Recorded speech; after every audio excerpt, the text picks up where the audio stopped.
Fala pessoal, bem-vindos a mais um vídeo do Holandês de Voador. E hoje eu volto aqui para indicar mais filmes para você assistir na Prime Video nesse final de semana, numa sexta-feira muito louca. Então já vai deixando aquele like aqui embaixo, se inscreve no canal e venha comigo.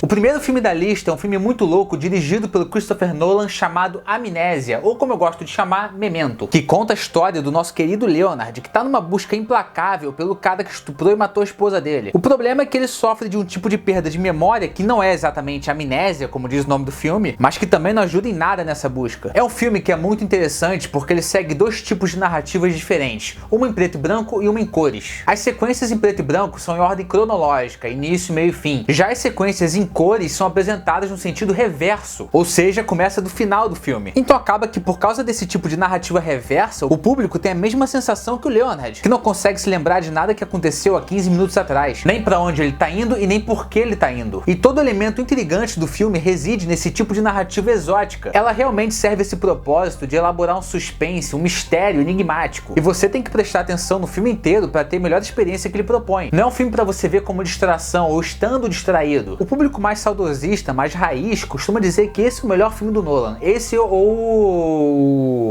Insônia. O meu não, meu favorito do Nolan é A Origem, mas o Memento com certeza tá nos melhores dele. E apesar do Christopher Nolan ser creditado como roteirista nesse filme, o filme é baseado num conto que o irmão dele escreveu, o Jonathan Nolan, um conto chamado Memento Mori. Inclusive, Jonathan ele é mais conhecido por ser um roteirista superior ao Christopher Nolan. Eles costumam trabalhar juntos e um sempre completa o outro, né? Um na direção e outro no roteiro. Jonathan Nolan escreveu Westworld, por exemplo, a série da HBO. Então confere lá que você vai gostar desse filme, Memento, ou Amnésia. Apesar de que ele fala que não tem amnésia no filme. You can question everything, you can never know anything for sure. There are things you know for sure. You can't trust her. Even if you get revenge, you're not gonna remember it.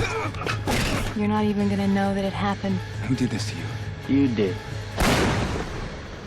E agora um dramalhão catastrófico, um dramalhófico, que é ele, O Impossível, que conta a história real de uma família britânica que tá passando as férias na Tailândia, até que eles são surpreendidos por um tsunami devastador que sai arrastando tudo pela frente. E agora, separados em dois grupos, eles precisam sobreviver e lutar pelo reencontro da família. E depois do tsunami, o filme passa a acompanhar dois pontos de narrativa. A Naomi Watts com o filho mais velho, que é vivido pelo Tom Holland, e o Ewan McGregor com as outras duas crianças, que se separaram nesse tubarão gigante. É uma história real que aconteceu em 2004 na Tailândia, só que a família ela era espanhola, não britânica como é no filme. O que é estranho, porque o diretor do filme é espanhol, que é o Bayona. Mas é claro, fica óbvio que a decisão não foi dele. Aliás, o Bayona é um diretor muito bom. Você deve conhecer por Jurassic World, Reino Ameaçado, ou então Orfanato, que é um filme já espanhol dele, de terror, que é muito bom inclusive, talvez seja o melhor dele. E é o tsunami mais realista que eu já vi no cinema. Tanto do ponto de vista de escala, quanto da tensão abordada pelo desespero. E também pelos efeitos visuais, que muitas vezes são práticos, usados também com maquete. É um filme que não glamoriza o tsunami esteticamente,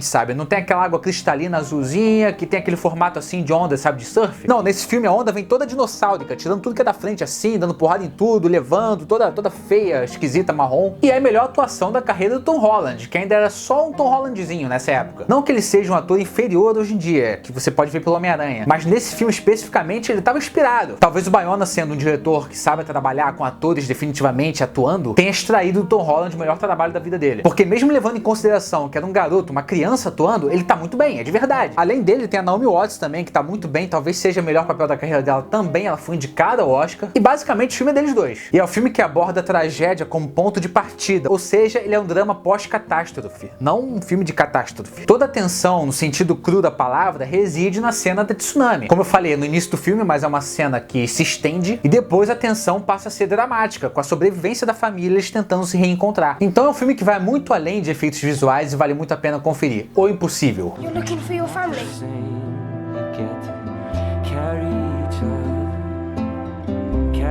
I'll look in all the hospitals and I'll look in all the shelters. I will find them, I promise you that. Chegou a hora daquele clássico maroto para dar credibilidade à lista, dessa vez um clássico vovô, que é ele, o Bebê de Rosemary, que conta a história de um casal que acaba de se mudar para um prédio com pessoas bem esquisitas, onde algumas coisas bizarras acontecem. Quando a nossa querida Rosemary engravida, ela começa a ter umas alucinações muito loucas e assustadoras, e o marido começa a se envolver num tipo de seita diabólica mais louco ainda. Filme dirigido pelo Roman Polanski, meu favorito do Polanski inclusive, e é um filme que cria todo o envolvimento de tensão de uma maneira muito sutil, a ponto de você só perceber que tem alguma coisa errada depois que dá errado. Isso por causa de vários elementos que são usados em vez de incentivar sua desconfiança, na verdade te dá uma dibrada, que você só vai pescar depois. A Rosemary é vivida pela Mia Farrow, que deveria ter sido indicada ao Oscar por causa de uma cena específica do final, uma cena que só funciona por causa dela. O impacto dessa cena só faz sentido por causa da atuação dela. Quem assistiu sabe qual é o momento que eu tô falando ali, que, né, Mia Farrow. Inclusive, eu não vou dizer o que acontece no final, mas é um final que ele é bem polêmico e discutido até hoje. Na minha opinião, foi uma sacada genial do Polanski fazer esse final, da forma que ele fez. Mas não é todo mundo que vai gostar, não. Principalmente um público que gosta das coisas mais mastigadas, certinhas ali. É um filme da década de 60, mas não é nem um pouco datado, pode conferir. Já falei, tem gente aqui que implica por indicar filme antigo, mas tem filme que tem que ser assistido, tem que ser indicado. O próximo filmão da lista é um filme ganhador de Oscar de melhor filme, que é ele, Green Book, O Guia. O filme conta a história do Tony Lip, que é um malandrão muito preconceituoso que fica desempregado depois da sua discoteca fechar as portas. Precisando de um novo job, ele se depara com Don Shirley, um renomado pianista que precisa de um motorista para uma turnê. No começo eles se chocam muito por causa das diferenças, mas acabam desenvolvendo uma amizade ao longo da viagem. Eles usam um guia chamado Green Book, que é usado para poder mostrar aonde tem estabelecimentos e restaurantes favoráveis para receber viajantes afro-americanos, para você ver como é que as coisas eram. E é um filme também que acaba sendo uma jornada pro personagem do Tony Lip. É um filme sobre o amadurecimento das ideias dele e o entendimento do peso que o preconceito dele tem em uma pessoa. Preconceito que é tratado de uma forma muito mais dramática do que violenta nesse filme, mas ainda tem todo o peso de cenas que abordam o racismo. O ponto de vista central é do Tony, só que o Shirley também tem uma presença muito forte. E tanto o Mahershala Ali quanto o Viggo Mortensen foram indicados ao Oscar, só que o Mahershala Ali venceu na ocasião como melhor ator coadjuvante, segundo Oscar da carreira dele. E foram duas indicações muito merecidas, principalmente a premiação do Mahershala. Então confere lá Green Book, O Guia, você vai gostar. This gentleman says that I'm not permitted to dine here. I'm afraid not. How does he smile and shake their hands like that? Because it takes courage to change people's hearts.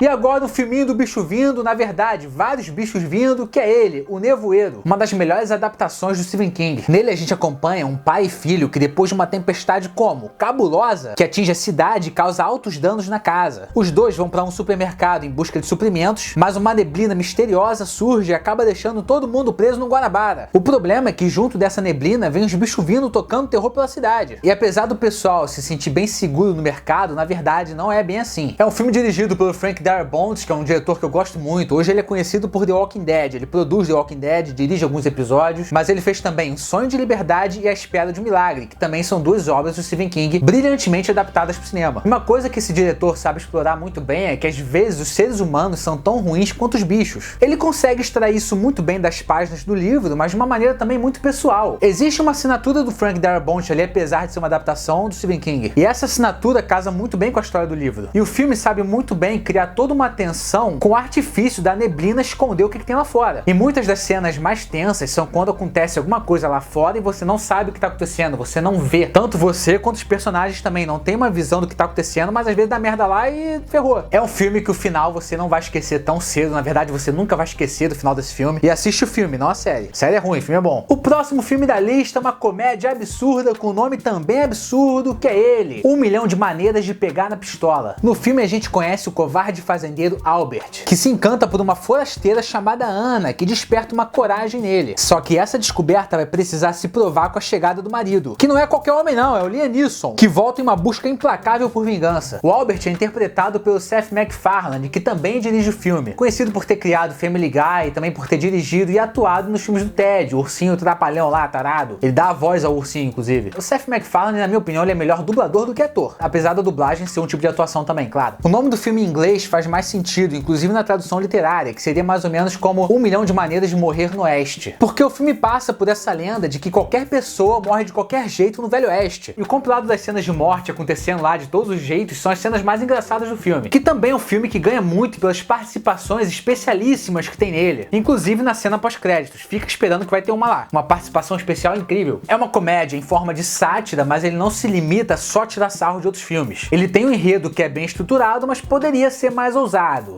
mas é sacana. E além do Seth, tem também no elenco a Charlize Theron, que faz a Anna, essa forasteira, e também o Neil Patrick Harris. Então confere lá que você vai dar altas risadas, é muito bom, interessante, envolvente. E é isso aí, pessoal. Espero que vocês tenham gostado das dicas de hoje. Se não encontrar o nome dos filmes em português, procura em inglês, como tá lá na lista. Se você gostou do vídeo, deixa um like aqui embaixo, se inscreve no canal para mais vídeos diários e dicas semanais. E é isso aí, até a próxima. Valeu!